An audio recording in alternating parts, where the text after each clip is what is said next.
Hey guys, Victor here, coming at you with another deck profile, and for today's video we'll be doing an updated Lightsworn Tearlament list.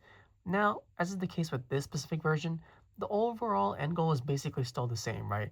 We're essentially just going to be trying to mill our entire deck to the point where we only have around like 3 to 5 cards left in deck at the end of our turn, and then off of those 3 to 5 cards, we're going to pretty much be able to guarantee ourselves to mill a Tearlament monster every single time, and then just continuously cycle our fusions, in addition to like the massive board that we're already going to have, just to completely overwhelm our opponent.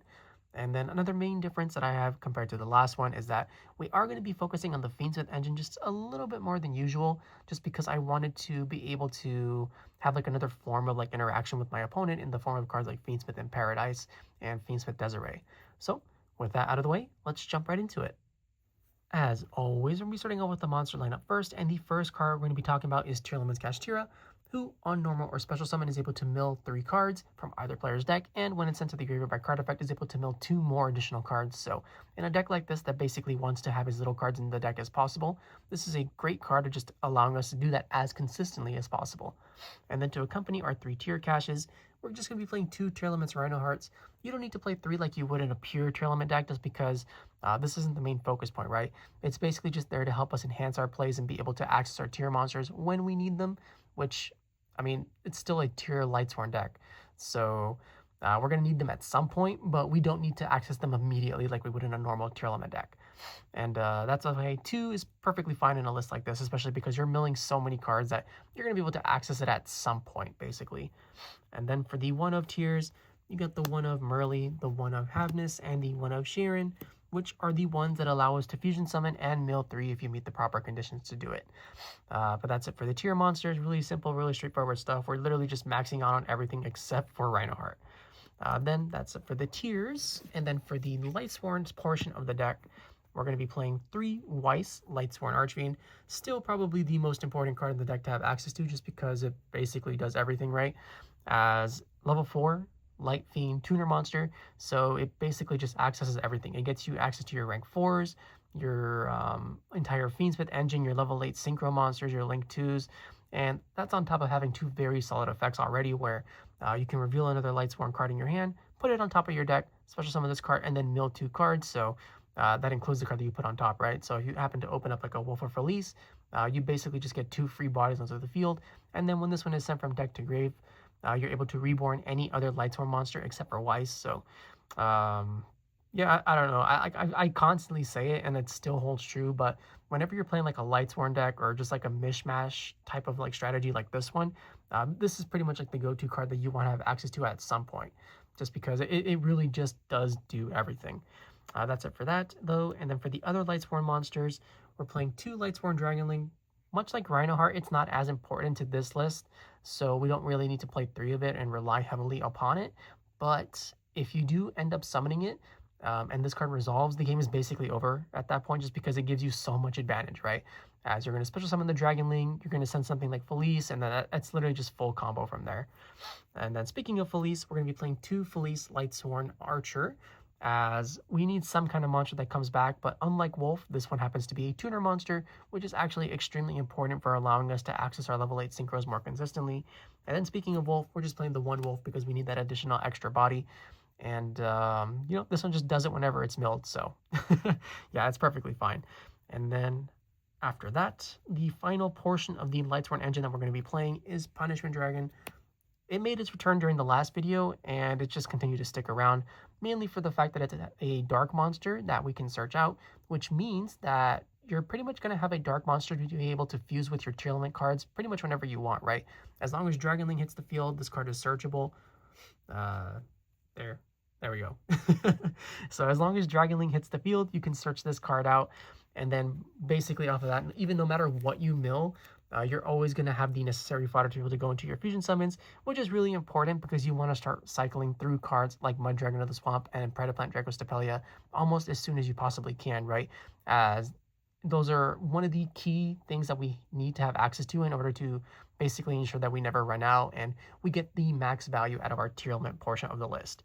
That's it for the Lightsworn stuff. And then for the Fiendsmith engine, we're playing our 2 Fiendsmith engravers and the 1 Lacrima, the Crimson Tears. Fabulary sucks. I hate that card. I'm always bricking on it, so I'm just like, forget it. I'm cutting it forever. I never want to see that card again. And this, I'm perfectly fine with it. You know, we have the 2 engravers to be able to go into our rank 6 plays, and then we have the Lacrima to be able to send our Fiendsmith in Paradise and just have that extra layer of interaction. And compared to Larry, I would 100% rather normal summon this every single time because it is a level 4 fiend monster. So it still basically unlocks all the normal stuff that Larry does, but it also gives you additional plays into rank 4s and level 8 synchros, which we greatly appreciate. That's it for that. And then just for the other monsters to help round out the deck, we're playing the 1 Mudora the Sword Oracle and the 1 Keldo the Sacred Protector, just to ensure that we basically never deck out, as there are situations where you basically go over the 40 cards that you're milling. So having like a backup plan to ensure that your opponent just can't like pass back and auto win the game does actually help out a lot more frequently than you might think. And then these cards are just generally good as well, right? As having any type of form of graveyard control can go a long way in helping you win in this current meta game. And then for the final monster that we're playing, it's going to be 1 Beastking of the Swamp, just so that we can access a little more variety in our extra deck, which for us, we're going to be playing the Grapha Fusion this time. But there are plenty of other guys that you can play, like Rukulos, for example, if you just want to like stop special summons or whatever. But that's basically all it's there for. And with that, that is the monster lineup. And now we can finally move on to the spell and trap portion of the list. Now that we're on the spell and trap portion of the list, the first card we're going to be talking about is Primeval Planet Perlereino, which we are going to be playing at 3. But I've made it very clear in the past on this specific card for this specific variant of the deck that you can absolutely get away with playing 2, maybe even 1, just because of how easily searchable it is through the use of cards like Visas and Ratara. But even though it is easily searchable, I still want to have access to this as often as possible. And this isn't like Visas' only target, right? So if we happen to open this, Visas can just get us something else that'll just generate even more value.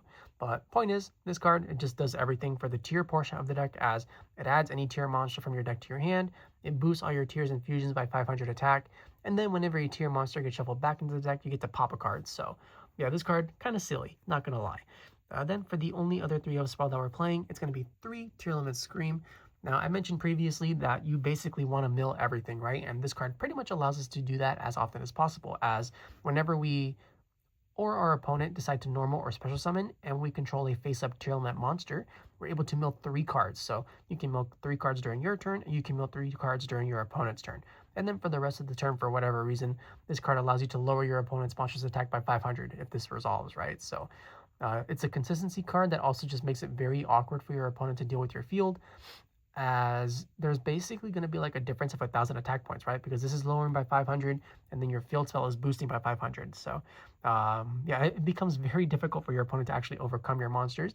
And then when it happens to go to the graveyard by card effect, it also searches your deck for any Tearlament trap, which we do play a couple in the main and in the side. So yeah, this card, pretty good. And we don't play any 2 ofs, so we can just go straight for the 1 ofs. And the first card is going to be Call by the Grave, to be able to stop hand traps. 1 Triple Technics Talent to punish hand traps, as well as allow us to go second a lot more easily. We play the 1 Fiendsmith Tract. So even though we don't play Fable Lurie, that's perfectly fine, because we're pretty much always going to be adding Weiss off of this instead. And because we're going to be adding Weiss, that means that we're going to have the opportunity to discard other cards that we typically don't want, right? So things like Solyak, Trivikarma, or just like things like Shufflers or Beastking of the Swamp that you typically don't want in your hand make perfect fodder for this, while you end up fixing your hand and getting cards that you actually want. So yeah, 1 Tract perfectly fine. And then to accompany our Tract, we're also going to be playing 1 Fiendsmith Sanct, as it's literally just Hornet drones, but for Fiendsmith.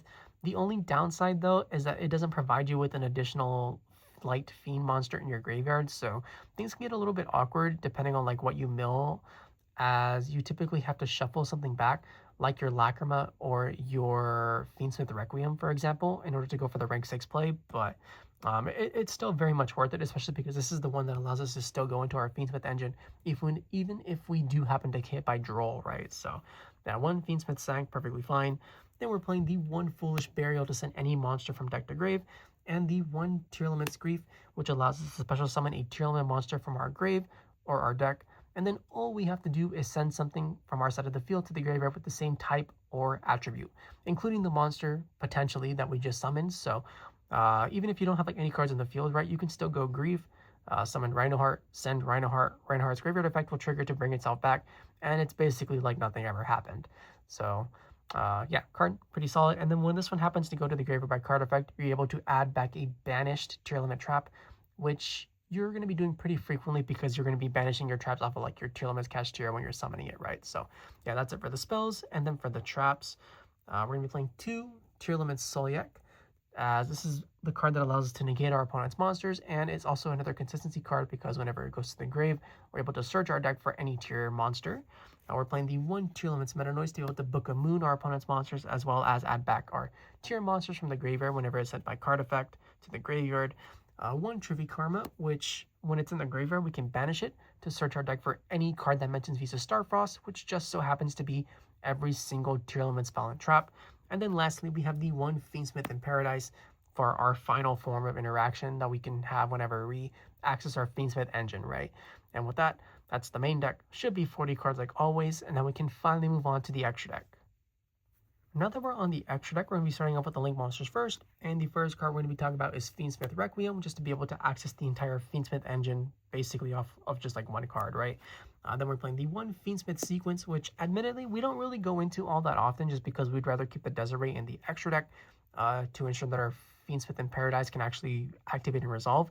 But past turn 1, if for whatever reason you can't like finish off your opponent, this is a fantastic card to go into because it means that the Desiree that you will be summoning can pretty much just lock the game up for you because your opponent is going to be extremely depleted on resources, and they typically just can't break through a 2800 attack negate.